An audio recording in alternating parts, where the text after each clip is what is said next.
Hey, Gold Silver, Alan Hibbert here, and I'm back with another video series to answer your frequently asked questions about buying and selling gold and silver. And with me, I have our Director of Customer Service, Samantha. Samantha, how you doing? I'm good. How are you doing, Alan? I'm great. Thank you so much for being here. If I'm correct, you've been doing this something like 6 years, answering questions on the phone and handling everybody's questions about how to buy gold and silver, how to store it, how to sell it back. And you have an absolute wealth of knowledge. So I'd like to tap into that today. Can you briefly give us an overview of just some of the main questions people hear, and then we can go back and dive through them one at a time? Yeah, absolutely. The questions definitely vary, and every investor is so different. So that's what we're here for, is to help cater to your questions. One of the most simplest ones is just learning about our storage options, whether or not you want to have these shipped to your door, gold versus silver, the coins versus bars. Some people they already know what they want, and we just help through the process of purchasing. And then others will give you the basics. We'll walk you through it. Beautiful. So the first thing that comes to mind, like when I was a precious metals investor for the first time, I guess I should say a prospective investor, coins versus bars. Let's decide. Let's say I want to buy gold. Should I buy a gold coin or a gold bar? What's the difference? Yeah, it's a great question. Why don't we take a look at a few of these coins and bars when you click on the buy precious metals and you can select gold or silver. So as you're going through these, you'll see that the gold coins or silver, silver coins and bars, it's a preference, an investor preference. For those clients who say, I just want to get more bang for my buck, they usually look towards the lowest costing products, which normally are the bars. The bars, it doesn't really take too much to make those bars. So that's why you'll see that they're a bit less in price compared to the coins or smaller denominations. They are a little bit more detailed, and most of them are coming from a government mint. So you'll see that they have a little bit higher of a premium. So it is a preference. Okay, interesting. So I'm seeing here a 10-ounce silver bar. So if we divide this by 10, 1 ounce would be $26. $26 an ounce, whereas over here it's $29 an ounce. That's significantly more, and this is $30 an ounce. So, okay, so it seems like the bars generally would be cheaper per ounce. And for the reasons that you said, it's basically easier to manufacture them. Is that accurate? That it's supply and demand. And yeah, I mean, when you look at the detail of the products that you're seeing here, not only coming from a government mint, there's just more to it. And with that in smaller denominations. So that's why they do have a little bit higher of a price, just based on popularity as well. Okay, and I'm also seeing here the difference between a silver eagle from 2024 and a silver eagle that's common date. Can you just explain what common date means? Common date means that they're not the newest years. They could be, but they have been circulated, touched by human hands, etc. Okay, and that's so 2024, obviously, if I buy that, I'm getting a coin minted in 2024. And if I get common date, it's sort of luck of the draw. It's really any year based on what you guys have in inventory, right? That's correct. Yes. Okay, beautiful. And a minute ago, you mentioned sovereign mints versus private mints. And that made me think of the difference between coins and rounds. So I see silver coins, I see silver rounds. What is the difference between a coin and a round? Anything that you see on our site ends in coin. It is a sovereign, so it's been minted by a government. It'll have a legal tender on the coin itself. So if you select one of these, you'll be able to see that it says, let's say, $1 on it or 5 Canadian. The back of this will have, the actual legal tender. The front, it'll provide you with the ounce size, etc. So yeah, that, and then compared to a round, which we sort of compare those to the same prices as the bars, just because they'll have a private mint to them. So they're a bit less in cost as well. I see.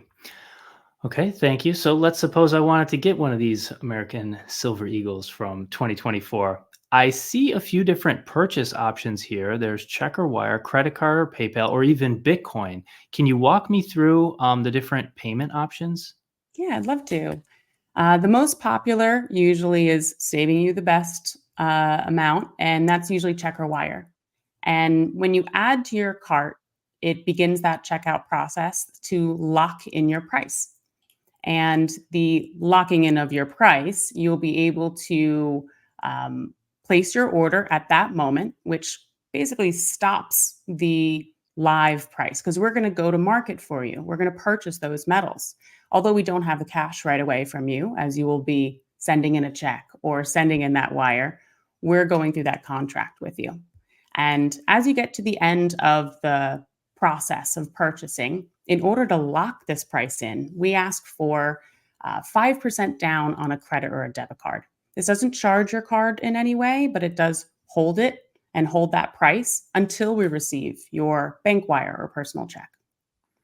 Okay, I see. And if I click the other payment types, I actually get an updated price in real time.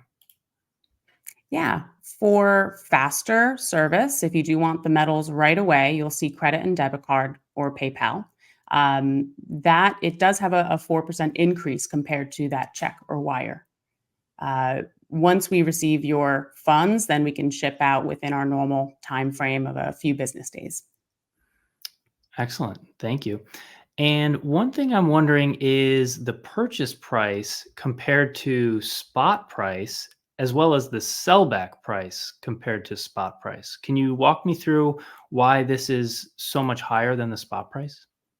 Yeah. So spot price is what we say as the perceived price of gold and silver before it's been manufactured or refined into that bar or coin. So it's the trading price.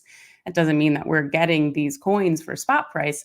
That is where that price starts. And then the purchase price is what you're seeing here, the $30.82. That difference between the two, that's what we call the premium. And the premiums do change based on supply and demand within the market, by the coin or bar, whatever it may be. The sellback price, you can actually see it on our site at all times. We're very transparent about these. As you scroll down on this page, you'll see under the product details the current sellback price. And you can lock that in 24/7. 24/7. I like the sound of that. That's good. Awesome. Okay, so sellback price here 24.20, which is over spot. I believe spot was 22 when we looked a second ago. Wonderful. And I had a question about delivery versus storage. Do I have to ship this to my house? Can I ship it somewhere else? Can you store it for me? What are the different options? We can do it all.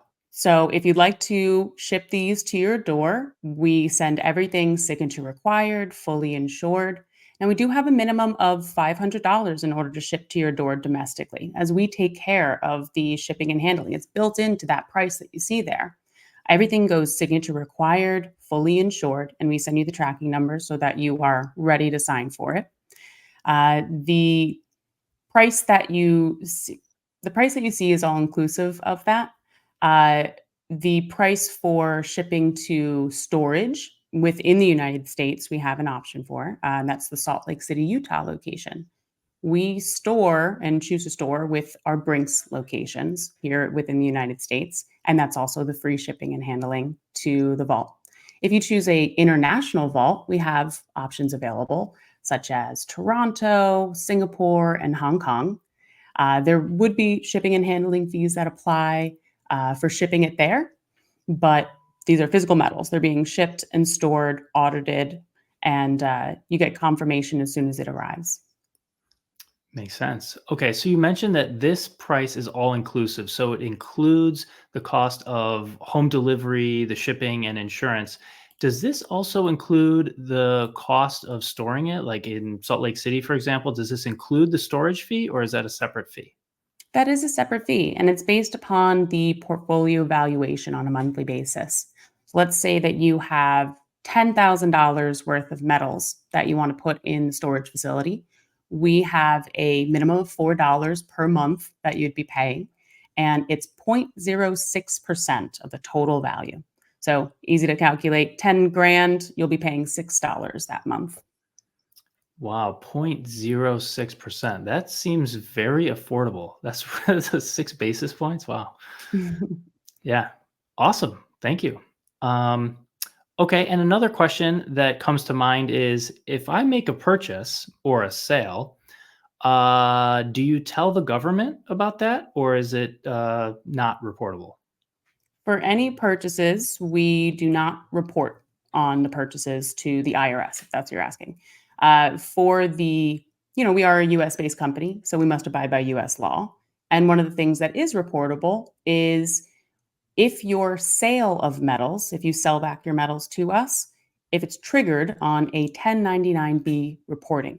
So it's very specific things that are on there. For example, within a 24-hour period, if you sell back 25 or more Canadian gold maple leaves, is that reportable? And that's what would trigger that 1099. One of the benefits of purchasing the American Eagles is that is not reportable on the 1099. Is that true of silver eagles and gold eagles? They're not reportable on the 1099? Correct, as well as gold buffaloes because they're US currency. Wow. All right. That seems like an important bit of data to keep in mind. Okay. And when it comes time to sell it back, we talked about the sell back price. And if I've stored my metals in a vault with you guys, obviously you handle the transportation and the actual sell back of that. If I need to ship it to you from my house, what is that process like? Yeah, that's a great one. Because we have the sell price listed on our site, 24/7, you can lock in the price. So the same way that you did the purchasing through GoldSilver by locking it in by putting the 5% down, we're going to be doing the exact same thing for selling it back. We're making a contract between us as we're selling within the live market. When that's completely, sold within that live market, you're going to receive a contract where it determines where you're going to be shipping those metals.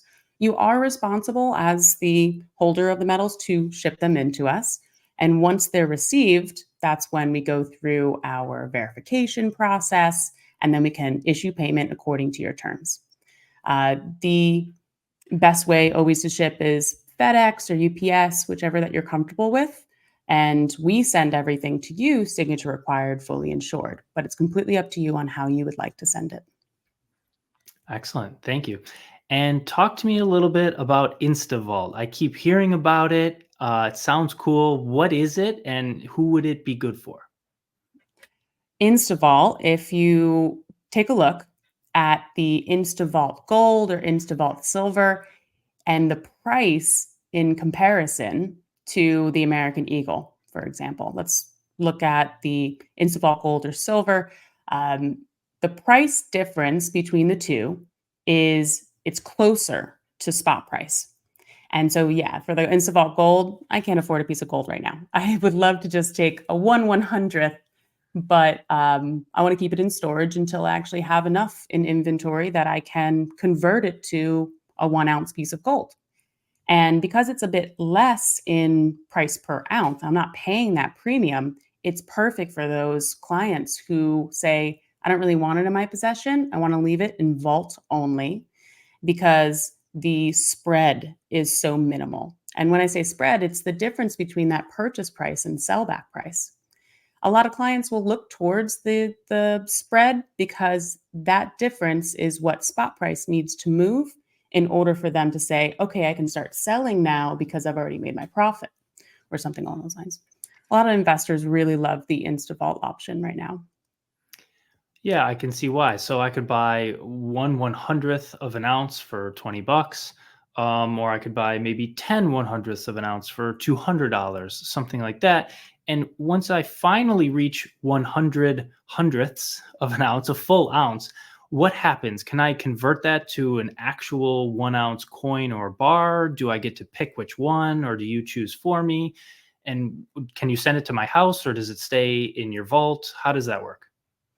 When you want to convert it, you can convert to any product of a whole ounce size here, either 1 ounce or 10 ounce. Let's say that you have that much in your inventory. The only thing of the difference is that you're going to be paying that premium that day. So the premium of a, let's say, American Silver Eagle coin is $8 that day. You would be paying $8 per ounce in order to convert it to that, plus any shipping and handling fees that might apply. Okay, that makes sense. So it's just the premium that you'd pay over spot. You're not actually, obviously, you're not paying for the full product, of course. Okay, excellent, excellent. Wonderful. Well, thank you, Samantha. I really appreciate it. I think this answered a lot of questions that people have. So thank you so much for your time today. Yeah, happy to help. Thank you. And thank you to our viewers, and thank you for choosing us as your precious metals dealer. We really appreciate it, and we look forward to answering all your other questions in future videos.